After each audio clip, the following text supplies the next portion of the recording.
Okay, we're starting project 4. So I'm going to first come over here to the textbook and I'm going to right click on the textbook and I will select open link in new tab. So the textbook is also opened over there. Then we're going to come down here to project 4. Click on project 4. And as you know, down here, you'll click on the blue when it finally shows up. It'll be right about here. Maybe it'll be up here. You're going to click on that right there, and that will pop you out to a full-size example. So that's where we're at right now. I'm not going to spend a lot of time doing anything except the assignment on this one. So I'm not going to go too far into what a spreadsheet is. We did all of that in class. What I want to focus on here is the steps and the instructions. So this is what you have opened. So making sure, I just want to look and make sure that I'm working on the right one. Yes, I am. Okay, don't worry about the stuff down at the bottom. That's just on mine. The first thing I'm going to do is I want to right click on the A. Now, when I tell you to, now one of the problems students have with spreadsheets and working with tables at all is they put a lot of effort going right to the lines, okay? That's not where I want you to go. So if I don't tell you where in that cell to click, undoubtedly I mean to click in the middle, meaning the tip of the arrow in the middle of the cell like you see right now. The first thing we're going to do is we're going to go to the A. Note the tip of the arrow is touching the letter A, and I'm going to right click. We're going to adjust the column width here. So I'm going to click on resize column, and we're going to key in 275. And I just hit enter instead of clicking on OK. They both do the same thing.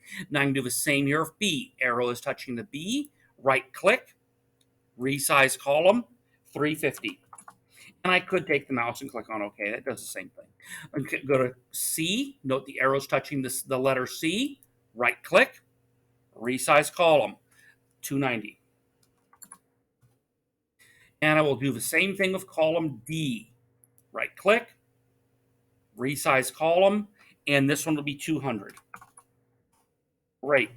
Okay, now the next thing we're going to do is adjust something here. And if you're looking at the textbook, you don't see this because the text in the textbook they're giving you that. I've already given you this typed in already. I want you to click directly. So I'm going to come over here and not read it.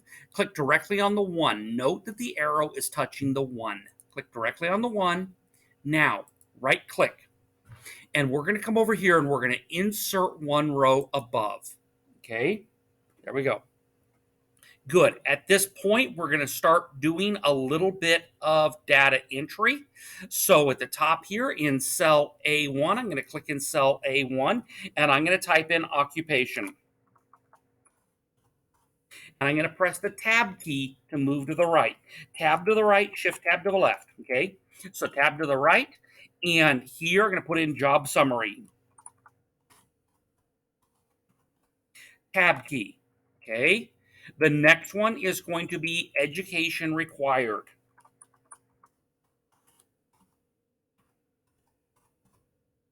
Tab key. Median salary. And I explained what median meant in the other class. Okay, now I'm just going to go ahead and hit enter. That took me back over here to cell A2, column A, row 2. And here I'm simply going to type in the occupation titles. Okay, so you can see that I've typed all of these in. Computer support specialist, software developer, information security analyst, computer and information research scientist, database administrator, computer programmer, computer systems analyst, web developer, network and computer systems administrator, computer and network architect. Great, I've got all of those done. Now we're going to come over here and select cell D2. Delta 2. And this is where we're going to put in the salary. Now, when you're putting in these numbers, we're working in a column top to bottom. Use the number pad on the right. It is faster. I always have students saying, oh, but it's faster for me to use the number row on the keyboard. And how do I know who those students are? Because they're the ones who aren't done. So something else is going to happen when you hit enter, and I want to make sure you see that happen so I can explain to you what's going on. So let's go ahead and put in that very first one. And I hit enter. Great. I'm going to put in the next one. Okay, now this is where students panic. This has not been cut off. The reality is that all of this text is over here in cell B3, and you can see that it is still there. All that's happened is that not only are these columns next to each other, they're slightly above each other. So you've written this over that. Now, notice also, I didn't put in the comma either, okay? I'm just putting in the number. The computer can do the rest of this for us, okay? So we're just going to go down and fill in the rest of this column, again, by just typing the number in, enter. Okay, just working our way down like that, hit the enter key after each one.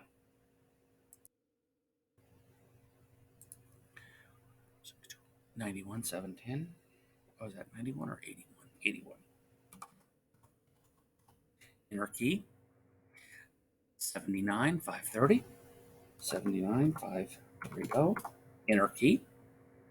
Okay, next is 85, 800. 85, 800. Enter key. Again, don't worry about the stuff disappearing. We'll deal with that later. 64, 970. 64, 970. 77, 810. And the last one, 100, 240. So you notice I didn't put in the commas or any of that stuff. We're going to deal with that in just a moment when we start formatting, okay? So we've got one more to do here. And what I want you to do now is I want you to click right here in cell C2, okay? Now, with your left hand, hold the shift key down, okay? You need two hands to do this. Now I'm going to take the mouse and I'm going to move it down here to cell C11. And then while I'm still holding the shift key, I'm going to left click again. So I selected from Charlie 2 to Charlie 11, just like that. Now what we're going to do in these cells is make a drop list, okay? So to do that, I'm going to come up here to data, data validation, and we're going to add a rule. What we're going to now do, making sure that this says drop down, it should by default, is we're going to go ahead and put some stuff right in here. We're going to, in option 1, type in associate's degree.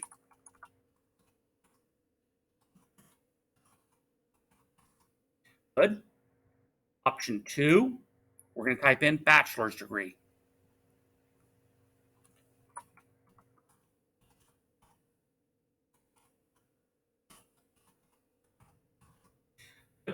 Now we're going to click on add another item.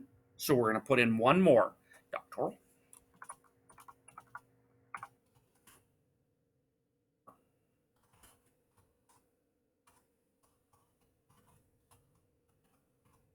Good.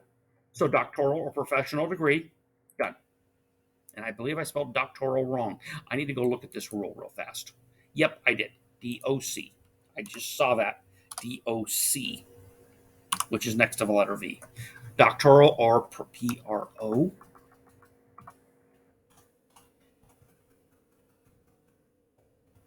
Making sure I got this spelled right. I do now. Done. Good. Now this is going to be really easy. Just going to come over here. The very first one is an associate's degree. And the second one,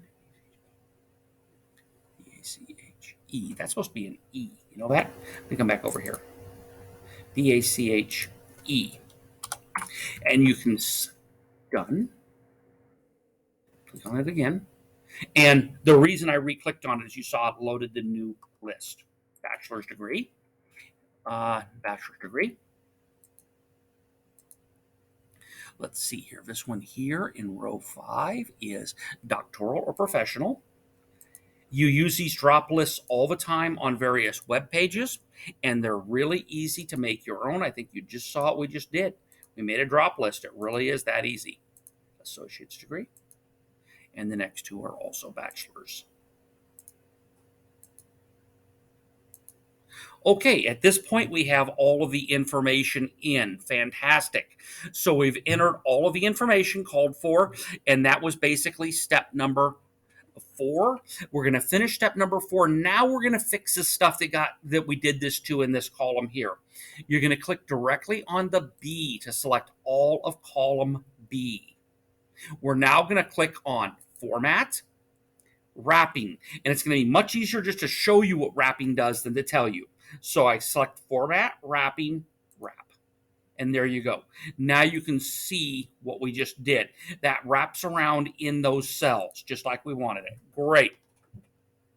Okay, the next thing we're going to do is, we can close this data validation rules by clicking on the X. Good. We're going to click right here to select all of column 1. And we're going to click on bold. Good. Column 1 is now bold. The next thing we're going to do, now we're going to put in the dollar signs and the commas and all that stuff in column D. To do that, I'm going to click directly on the D, touching the D. I'm going to come over here and click on the dollar sign, format as currency. And I want to get rid of those zeros. So I'm going to go to this right here. If it says decrease decimal places, and I'm going to click on that twice. Done. Okay, great.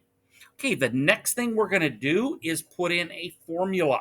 Okay, so I'm going to come down here to cell D12, Delta 12. And we're going to type in that first formula. So it's going to be, we're looking for the maximum. Now, it is true that there's not a whole lot here, and we can just look at it and see the maximum. But if you're working with a larger spreadsheet, that isn't as easy. And so we're going to use a simple formula. All functions and formulas in this spreadsheet are going to start with an equal sign. Now you're going to type in max, M-A-X, open parenthesis, that is a shifted 9. Now you're going to type in D2, colon, and the colon is a shifted character to the right of the letter L. Now you're going to type in D11 and close parenthesis, shift 0, enter. And that was not supposed to do that, so control building. There we go. I will tell you, you saw a number. What I'm doing now is simply showing the formula because I want you to be able to see the formula as we do this. I also have a problem with students who try copying the numbers, and if you're doing that right now, or if you just paused it right there and copied the number, here's the problem with that. You need to learn how to put in the formulas or it's going to get much harder because, yeah, one number, that's easy. Anybody can copy that. But when we do a larger spreadsheet, there simply is not time for you to keep up by trying to copy the numbers instead of just doing it the right way and the easy way. Okay? I'm not telling you how to do things harder. Okay, now we're going to find the minimum value. Okay? So equals min, M-I-N, open parenthesis.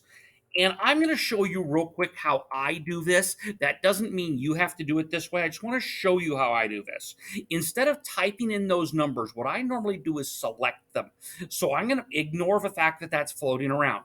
I move my cursor over cell D2, press and hold the left mouse button down, and simply pull down to D11 and release and hit enter. And there it is. Now, I know that was a little bit complicated. We'll be doing this a little bit more often later on in class. But now you see you have equals max, D2 colon D11, then on the 100. In cell Delta 13, you have equals minimum, okay? And you've got that right there too. Now let's go ahead and see what job is associated with these. We're going to copy and paste that, okay? Oh, I can easily see that the job we're looking at here is this one right here. So let's come back. I'm going to move the slide, scroll bar a little bit. Okay, computer and information research scientist. Click on that. Control C. Come down here. I'm going to click in this cell right here, Charlie 12. Control V. Great. Now, what job is associated with the minimum? Okay, it's the computer support specialist. Control C.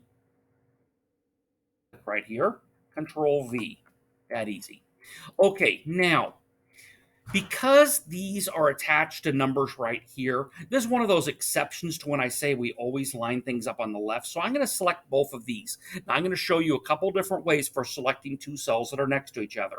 One, you can simply move the cursor into the middle of the cell, press and hold the left mouse button down, and pull down, and that selects two cells. Okay, that's one way. The other way is to click in the top cell, hold the shift key, and click in the bottom cell. Remember, the shift key selects everything between two clicks. Now, there's another one we can use here, which is the control key.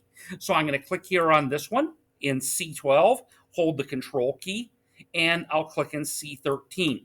Now, the shift and the control key actually do something different when we're selecting. It's just because these are so close to each other, you can't see the difference. We will show the difference later on in the class.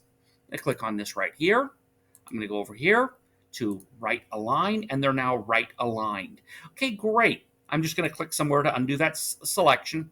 So let's go back up here, and I'm going to make a quick comment. This column here looks really ugly because of it's just too wide. We've got the label over here and the data over here. It isn't a good looking column. So what I'm going to do here is I'm going to move my cursor between D and E. So this is the time you move your cursor to the line. And you note that when I'm in the right spot, my cursor looks like two parallel lines and two arrows. When it does, I'm going to double click, just like that. And you saw how that automatically adjusted this to the widest thing in the column, okay? I'm going to do the same thing here between C and D. Good. That made a little difference. Now, the last thing we're going to do before we turn this in is we're going to shade or change the background color of these cells here. So the first thing we're going to do is select several cells. Now this one gets a little bit hard. I want you to look carefully where my arrow is. It's not on a line, that's a line. It's not on a line, and it's not inside of this. You see when I touch that, it goes a little bit darker. I'm right there. I'm not on a line, and I'm not touching that. I'm going to click, okay? Now, I'm going to come up here, and I'm going to hold the shift key down, and I'm going to click on a white area in the cell C2, and that selected all of these cells, okay? Now, very simply, I'm going to go to the paint bucket, and I'm going to go ahead and I'm going to choose a light green number 2, okay? And that was it, okay?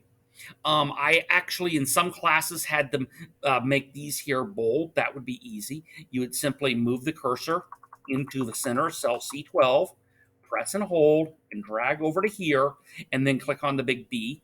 Because not every class did that. You may not be being scored on that, but if they did, you go ahead and do it just like that. Okay, and that was the assignment. Yes, it is slightly different than what's in the book. I've simplified a few things that we'll be addressing later in class. So now you're just going to come back over here to project 4, and over here, as you know, you have a button that says submit, and you'll just turn that in.